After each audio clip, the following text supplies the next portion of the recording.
Hello and welcome back to the Wasteland, everybody. Welcome back to Fallout 1, the very first Fallout, and today we're going to be ranking all of the weapons in Fallout 1, because there's not very many of them. This is actually all of them here. Also, some of them are very weird in scale. I tried to change this around a couple of different ways. I guess the initial models are all different from the wiki. This is where I got all the images, and no crop kind of fit the best, but as you can see, we have like gigantic BB guns.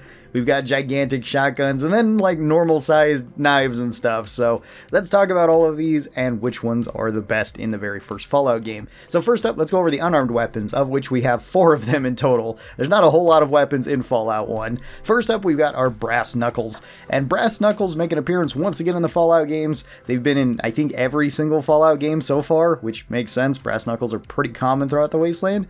They do 2 to 5 damage, which is okay at the start of Fallout 1, as well as you can start out with these if you tag unarmed at the very start. These ones cost 3 action points, as well as all of the unarmed weapons do. And in the first game, Fast Shot also affected these, so it could go down to 2 action points per use.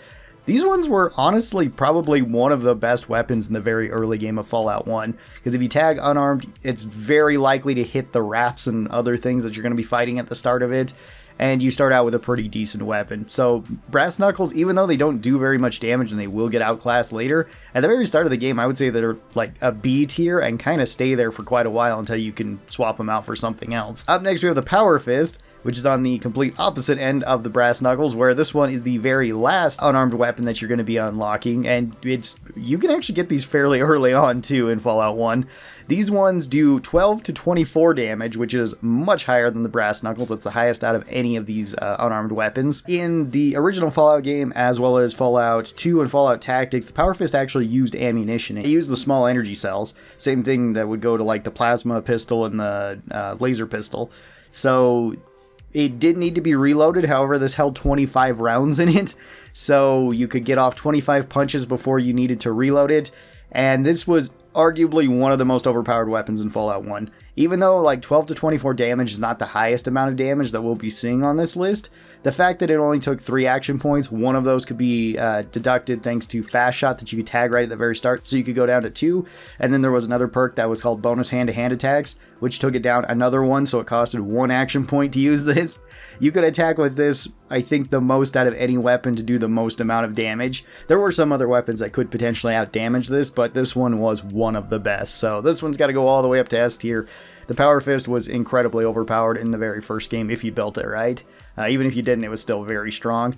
Then we've got the rock. The rock, you can find, right at the very start, you can find rocks laying across the ground in multiple areas, and the rock itself counts as an unarmed weapon, funny enough. It also counts as a thrown weapon, so you can toss this. Throwing it does do pretty much the same damage. This does 1 to 4 damage. This one costs 3 action points. There's no real reason for you to be using the rocks as throwing weapons. They are okay, I guess, assuming that you're just going for all throwing, but if you went with unarmed, you're going to start out with the brass knuckles, and they're just stronger than this.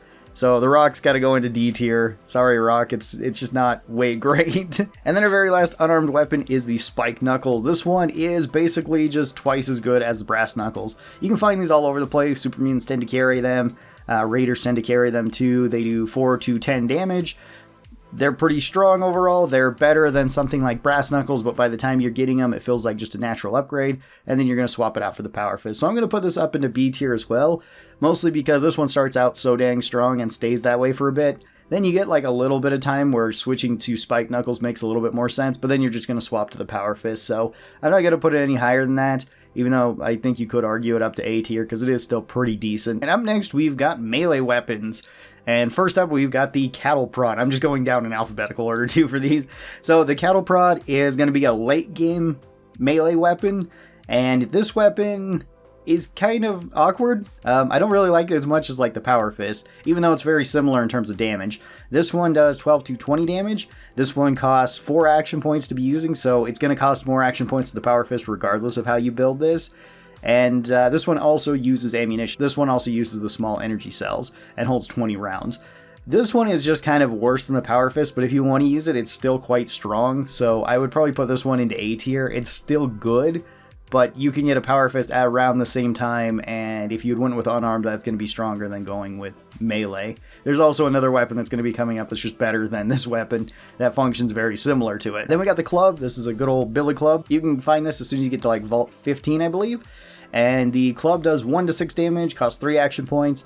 This one is just not really that great.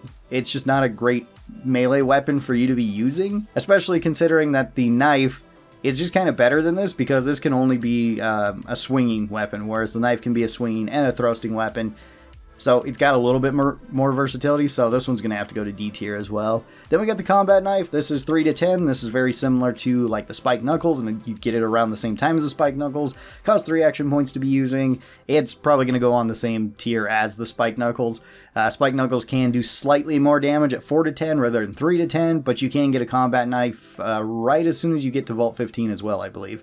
I think there's one laying on the floor there somewhere. I could be wrong. Maybe I'm thinking about Fallout 2 that you can get it so early on. But either way, it's a decent enough melee weapon for the early game. You'll probably swap it out for some of the other ones later on, though. Then we got the crowbar.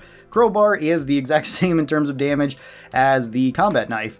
3 to a 10. You can use this to open up doors, though, so it has bonus utility. Like if you manage to lock yourself out of something, then you can use one of these, which is kind of cool. It does cost 1 more action point, though, so it's just worse than the combat knife. So I'd put this one the tier lower in the C tier. It's decent enough. Then we got the regular knife.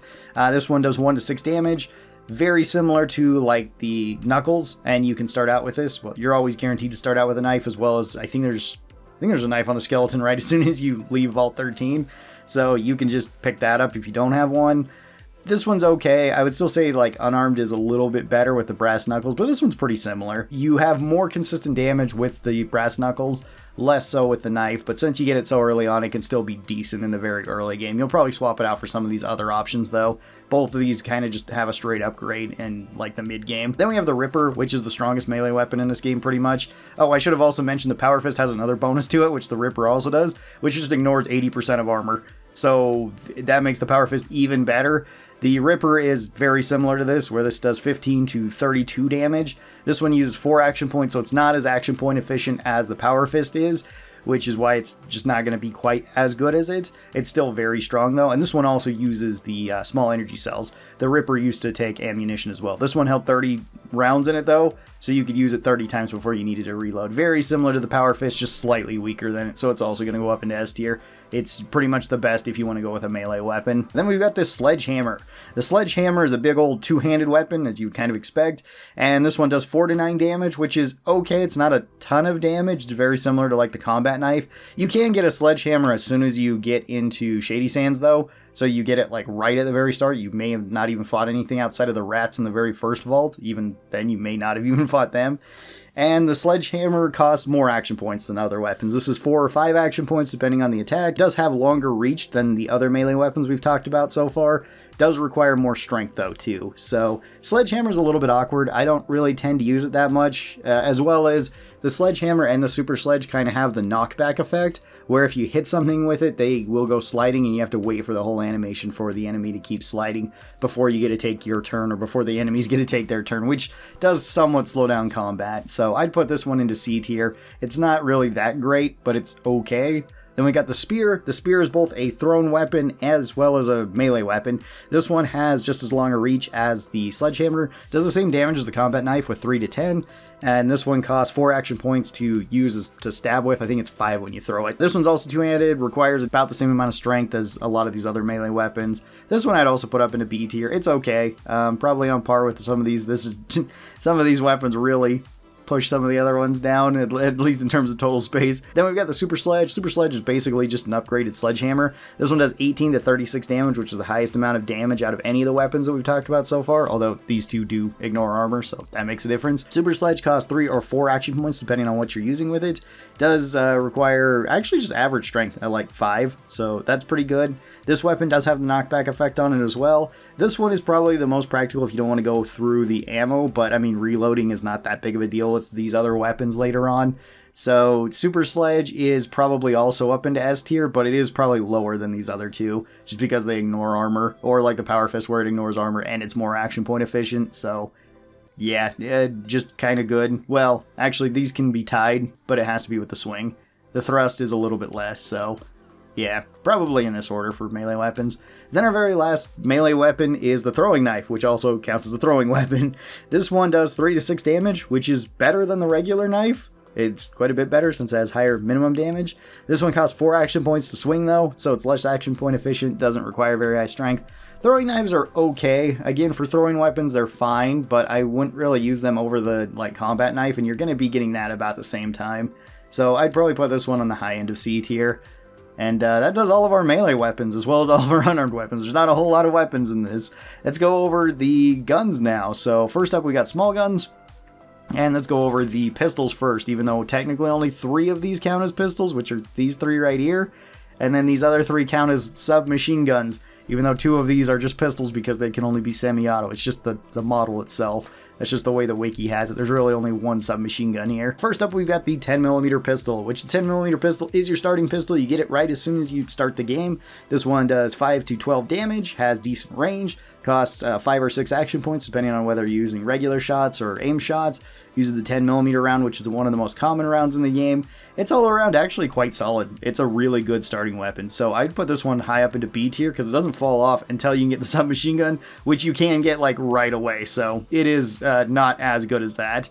Then we've got the 9mm Mauser, which would later be like the Chinese pistol in the game. This is the only 9mm gun in the game. This does 5 to 10 damage. Uses 4 to 5 action points, holds 7 rounds in it, which is kind of weird. Doesn't require very much strength. You get this one once you beat Gizmo, and it's the only one of these guns that you get. It's really not that great though, because it has super limited use. Basically, I don't know if any trader actually sells 9mm rounds. If they do, it's extremely rare, and I don't ever remember getting it. So this one's got to go into D tier. I like the gun a lot. It's a cool gun, but it's just not very practical. Then we've got the Desert Eagle. The Desert Eagle is the only gun that uses the 44 Magnum in this game. This one costs the same amount of action points as the 10mm, does slightly more damage at 10 to 16 damage, and it requires slightly more strength. It has the same range as the 10mm too. This is pretty much just a straight upgrade to the 10mm gun, and you can get one of these pretty early on when you fight the Great Khans. So that's pretty good, but it does sort of fall off compared to some of the other pistols. So I'm also going to put this one high up into B tier. It's pretty good when you get it, and it can be useful just because it's the only one that's using those bullets. So if you find a bunch of them, spam out the Desert Eagle if you'd like. But other than that, you're probably not going to use it too much. This is the only submachine gun with the 10mm submachine gun. This one does the same exact damage as the 10mm pistol, has pretty much all the same stats, other than you can fire this in burst fire, which can do a lot more damage, and it holds 30 rounds in it. It does also cost 1 more strength to wield this effectively, but that's not such a big deal. 10mm submachine gun's going up into A tier. You can get this one right as you get to Vault 15. Well, once you get down to the bottom of Vault 15, you can get it. The burst fire on it is kind of crazy. It does a lot of damage, it does a lot of DPS, and you can usually find a lot of 10mm rounds, so it's actually really good in the early game, and it's usually just a natural upgrade over something like the 10mm pistol. Then we got the 14mm pistol, which would later kind of become the 12.7mm pistol in later games, at least in New Vegas. This one does 12 to 22 damage, so very similar to the Desert Eagle, a little bit more damage than it. Uses the 14mm round, it's the only gun that does that. And this one costs 5 or 6 action points to be using. So this one is just stronger than most of these other pistols that we've talked about. I don't really find myself using this because you can get the 10mm submachine gun before it. And by the time you can really get these, you can also get the 223 pistol, which we're going to be talking about here in a second. It's still fairly strong though, but I would still probably put it B tier. Better than some of these other guns, better than the Desert Eagle, better than the 10mm pistol, but just I don't find myself using it all that often given the time period of when you're getting it. Then we've got the 223 pistol, the Blade Runner revolver. This one does 20 to 30 damage per shot. It's the highest damage out of any of the handguns. It also has the same bonus effect that the Power Fist and the Ripper has, where it just ignores 80% of the enemy's armor, which is kind of crazy. Uses the 223 round, which is a pretty common round. Costs 5 or 6 action points to be using, and it also has the longest range out of any of the pistols at 30. So you can shoot things further away. It only holds 5 shots, but it reloads fairly quickly, for not very many action points, I should say. And yeah, the 223 pistol is kind of crazy. You can get this as soon as you get to the den. You just have to do Ian's side quest, and then he'll give it to you. So this one is going to go all the way up into S tier. It is probably the best of the ballistic pistols in the game. and it's just a super nice pistol overall. So yeah, really good. There is only one of it though. You can't get any more of them. There would be more in like Fallout 2. You could get a couple more of them. Let's move on to the rifles, and our very first rifle is the assault rifle. This one uses the 5mm round, which is just this and the minigun that use that, so it doesn't have too much competition. This does 8 to 16 damage, so kind of low. This can do single shots, aim shots, or burst fire shots. Burst fire is going to cost more action points. You fire out 8 rounds. This one actually has pretty long range too, at 45 range, at least with semi-auto, 38 range with full auto, which is better than any of the pistols that we've talked about. And this one holds 24 rounds, so you can do 3 bursts if you'd like.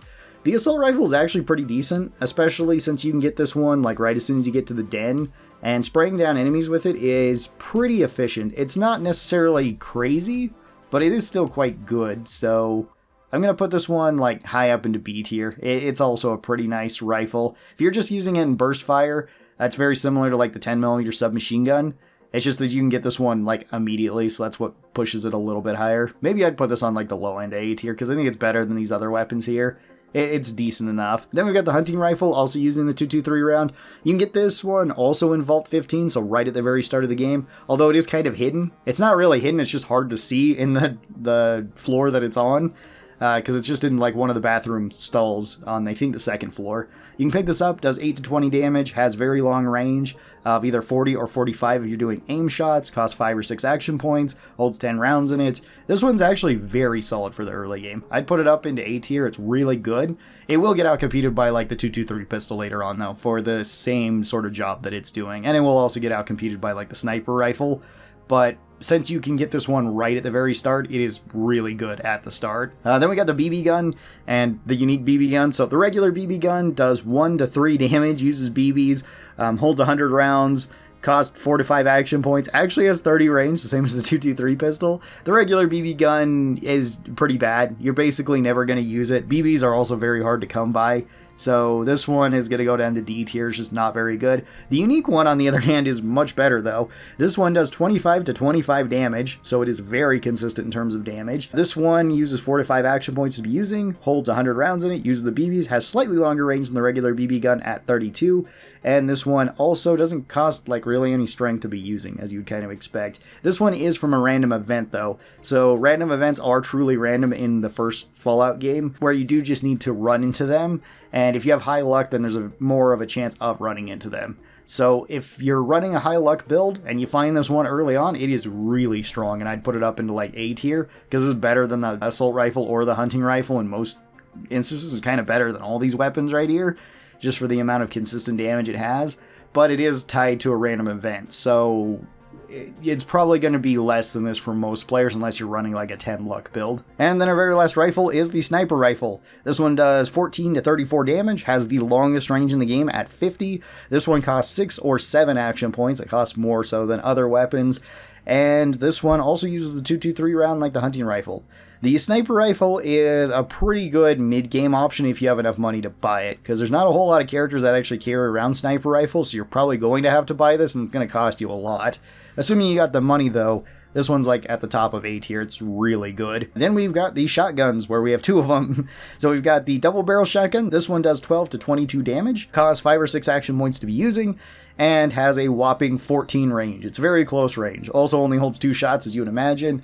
This one's pretty good in the early game though, because you can get a double barrel right at the very start. If you just wait like a day outside of Vault 13 and you come back, you can then basically save scum at a certain spot, or if you have high speed, then you can just talk to a girl and she'll let you into an armory that gives you a double barrel as well as like 100 shells for it, which is pretty good. Especially in the early game, it's really nice to have a double barrel as well as the 10mm pistol to take out stuff before you kind of swap these off from like the 10mm pistol and the double barrel to like the 10mm submachine gun and the hunting rifle. So if you get this one right away, it's actually really solid. Then it would probably be like A tier. For most of the builds though, and assuming you don't know that trick, it'd probably be like the high end of B tier. It's still quite good, so I'm going to put it up into A tier at its highest point, but realistically it's going to drop down fairly quick. Combat shotgun is really good. Combat shotgun does 15 to 25 damage. This can have single shots, aim shots, or burst fire shots, which fires out 3 rounds. This one has a 12-round magazine. This costs 5 or 6 action points to be using. And this one has a range of 22, unless it's the burst fire, then it's 18. Still longer than the standard shotgun here. The combat shotgun is, again, one of the best mid-game weapons. It's pretty much on par with something like the sniper rifle, so I'd probably also put it up into A tier. It's very strong. It's even stronger indoors or very close range than the sniper rifle is. The main problem is, like, there's not a whole lot of people that also carry around combat shotguns, so you're probably gonna have to buy this, and this one's also expensive. So if you get to, like, the hub, you can potentially buy both of these and have a really strong weapon, but more than likely you're probably going to be able to buy one of them, or be able to buy neither of them if you don't have enough money, if you spend it on other things. In which case, at the same time, you can get the 223 pistol, which is kind of stronger than these. At least it's more useful since you don't need to buy them. Either one of these could potentially outdamage it, but it's just kind of more useful overall than them. Still, very strong weapon, though. Then we move on to our big gun section, which we have 3 of them. First up, we got the minigun. This one does 7 to 11 damage, can only be burst fire, fires 40 rounds at a time, costs 6 action points, and this one has a range of 35. This one also uses the 5mm round and has a 120 round magazine. So you can fire this with 3 bursts, and then you gotta reload it. The minigun's actually really strong. Minigun is really good. The main problem with the minigun and all of these big guns is that you're not going to be getting them until like the final third of the game, and you're pretty much just fighting super mutants at that time. This one is still good, so if you have ran a big gun build, which I don't think most people will probably do in the first game, just because, again, they're not really that great until the very end of the game, the minigun is really solid. It does a ton of damage. I'd put it up into A tier. It's still very good. Sadly, you can't really rush these early on unless, I guess, you find random mutant patrols and you manage to kill one and then take it, but then you also have to find ammo for it. So even if you do kind of rush one of these, it's going to be very difficult to keep it supplied. We also have the Flamer here. The Flamer does 40 to 90 damage. It does one of the highest amounts of damage out of any gun in the game. This one counts as a burst fire, sort of. It's just a flame burst. This holds 5 rounds as well as has 5 range. It has the shortest range out of like any weapon besides melee and unarmed. And yeah, it can do decent damage, but again, it's too little too late for most in the game. And it's just not very practical to be using at a lot of those ranges, because you could do the same thing with like unarmed with a power fist or melee with the ripper and have a lot better results than like the flamer. So I'd put this one into B tier. It's just not really that great. Then we have the rocket launcher. This one does 35 to 100 damage. This is the highest damage out of any gun in the game, or at least the highest potential amount of damage in the game. Only holds 1 round. Fires rockets. Rockets do come in either explosive or armor-piercing rockets. Has 40 range, so it actually has just as long a range as the hunting rifle. And it also has splash damage thanks to it being a rocket. It's fun to use. It's kind of scary to be shot at with the rocket launcher. Super mutants are basically the only ones that are going to be carrying this around, and you're really only getting to use it against super mutants. It's also very heavy, as you would kind of expect, as well as the rockets are quite heavy. So all of these weapons really are. They're not super practical. I'd also put this one up into A tier. It's kind of cool, but not really the best compared to some of the other weapons we got. Then we move on to our energy weapons, and first up we got the energy pistols. First up is the alien blaster. This one does 30 to 90 damage a shot. This one costs 4 or 5 action points to be using, whether you're doing regular shots or aim shots. This one has a whopping 10 range. It's very short range. Uses the small energy cells though, so it doesn't actually use alien cells in this, which makes it so the alien blaster is very useful. Holds 30 rounds, doesn't weigh very much, requires only like 2 strength to wield. It's a really strong weapon overall. It is completely tied to a random event though, so you do have to get the aliens and then you can get the alien blaster. But if you get this right away, it's incredibly powerful and it can carry you all the way through the game. So the alien blaster is going all the way up into S tier.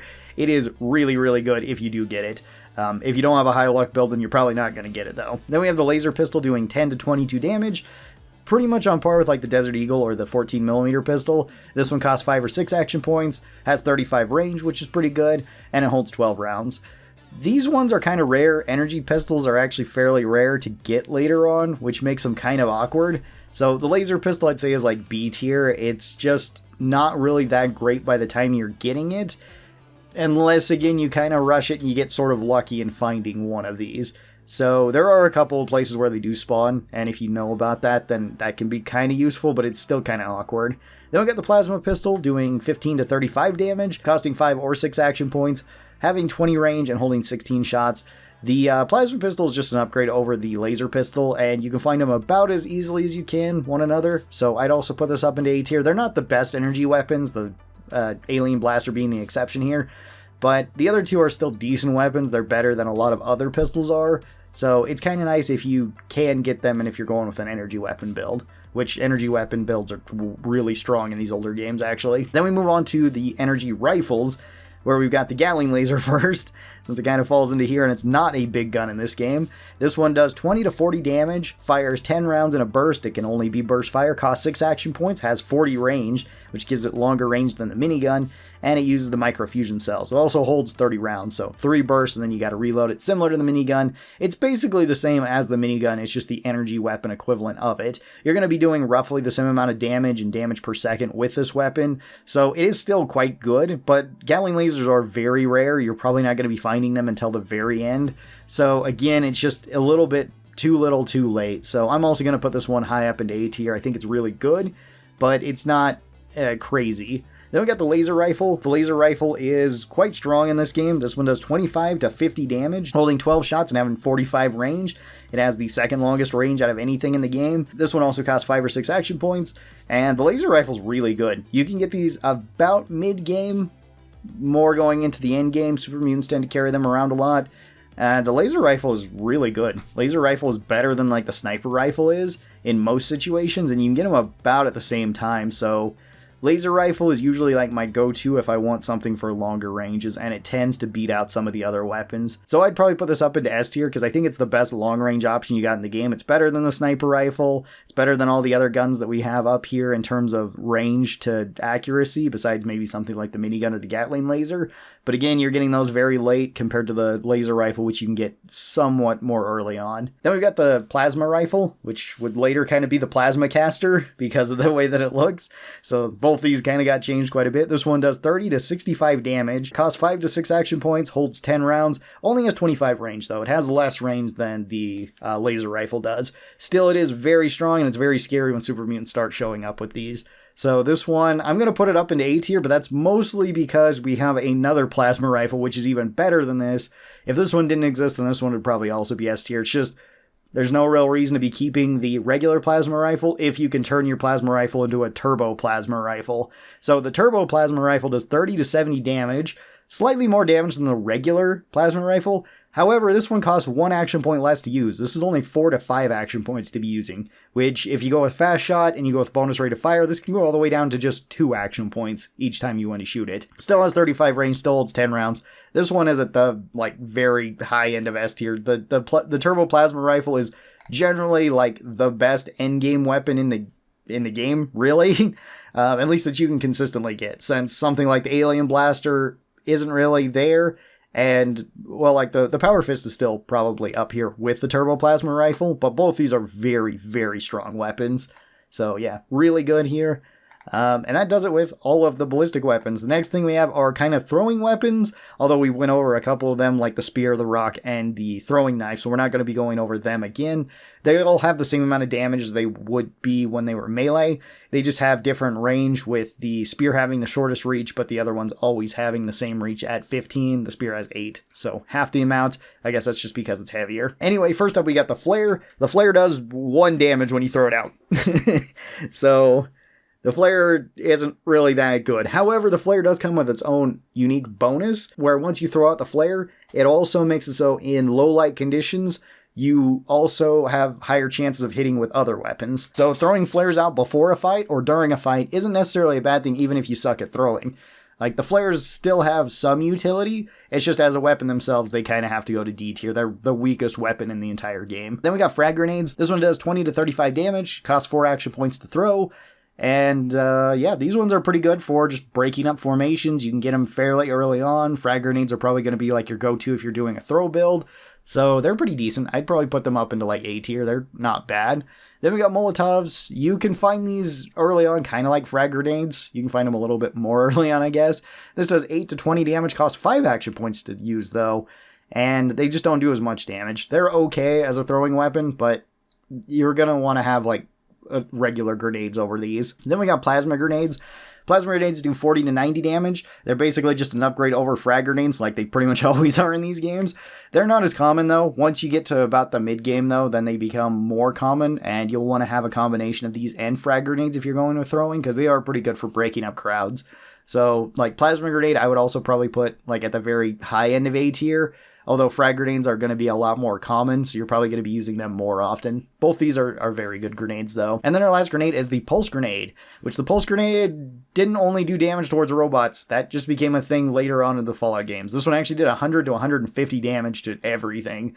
So it did the most amount of damage out of any of the explosives. It was just the best explosive in the game. You should also have pretty high throwing before you start even thinking about using the explosives, though, because you can screw up your throws in these games to where you sometimes don't throw them far enough and you might throw it at your feet. So make sure you have at least like 100 throwing before you start really using like the frag grenades, the plasma grenades, and the pulse grenades. Molotovs you could still probably get away with, and things like rocks would probably be the safest. Rocks and throwing knives. But yeah, don't be throwing them unless you have that. This one's going to go up into S tier, though. It's the best throwing weapon in the game. Throwing weapons are kind of niche in and of themselves, but they can be useful for like initiating a fight, or if enemies start getting clumped together, then you can toss these out. And then our very last two weapons are the dynamite and the plastic explosive. Both of these count as traps. They are the only traps in the game, so you can set these down, you can set them for a timer, and they can blow up. They can also be used for other purposes, like opening up doors, which is pretty cool. And these ones are also things that you can screw up. So if you set the timer and you don't have high traps, the timer might be less than what you set it as, or might be more than what you set it as. Which, like, you probably shouldn't be using these in combat if you don't have high traps, because you might blow yourself up with them. You can still use them pretty effectively outside of combat if you just want to use them to open up doors or open up areas.